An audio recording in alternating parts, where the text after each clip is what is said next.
So Nokia has officially announced the Lumia 820 smartphone. I'm going to bring you all the details, the specs, the features, all sorts of things on this brand new smartphone. So of course it's powered by Windows Phone 8, the latest operating system for mobile from Microsoft, and it's going to have a 4.3-inch display.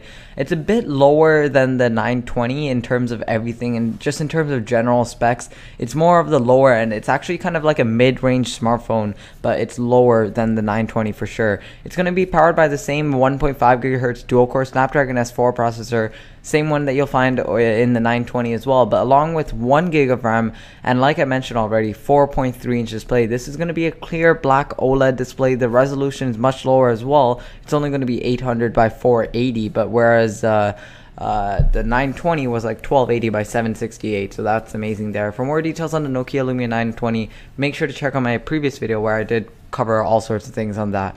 This, in terms of design, it has more of a symmetrical feel, whereas the 800 and the N9, if you remember those old smartphones, they used to have more of a like asymmetric feel to it, and it had like a sort of different design language that Nokia seemed to kind of dump for this version. They went for more of a symmetrical approach for the 820. Also, the screen is more flat rather than the convex design that they have over on the Nokia Lumia 920. It's more of a different screen design element that they have there, and also the body is more shinier than previous versions of Nokia's polycarbonate body, so that's also something to keep in mind. Also, another thing that's kind of disappointing is that this isn't a pure view camera, but it's still a nice 8 megapixel camera. It has a Carl Zeiss optics that's built into it, but it's not the pure view camera that you see in the new Lumia 920. It's a bit different, but you still have that front facing camera for VGAs, Skype, chatting, and all sorts of things.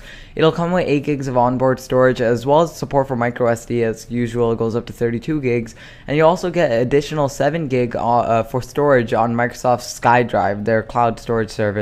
Also, you'll get many different protective cases in a variety of colors, including a set that you can add a bundle for the key compatible wireless charging. So it's nice to see that the 820 is also getting the wireless charging that the 920 is being getting. Of course, you're going to have to add an extra 1 millimeter to the handset's overall thickness if you're interested in the wireless charging. It'll arrive in red, yellow, gray, cyan, and purple. I believe, as well as the white and the black version when it comes out later this year. They never really announced a firm release date. I'm guessing around a holiday. That's kind of when Nokia will probably want to target this, but it'll come out in LTE and HSPA plus variants, separate variants depending on what market you're in, where you are in the world. But yeah, that's it for this video, so thank you for watching. I kind of went over everything. I'm pretty sure I hit on every single point of this brand new device. It's very similar to the 920, but it's just kind of like a mid-range version of the 920. I guess that's how I would describe it. But anyways, for more coverage on Lumia devices, on anything related to smartphones, stay here to Play Infinite. Subscribe, of course, for more coverage on smartphones in general, including Windows Phone 8 smartphones. And also give this video a quick thumbs up and leave your comments, your opinion.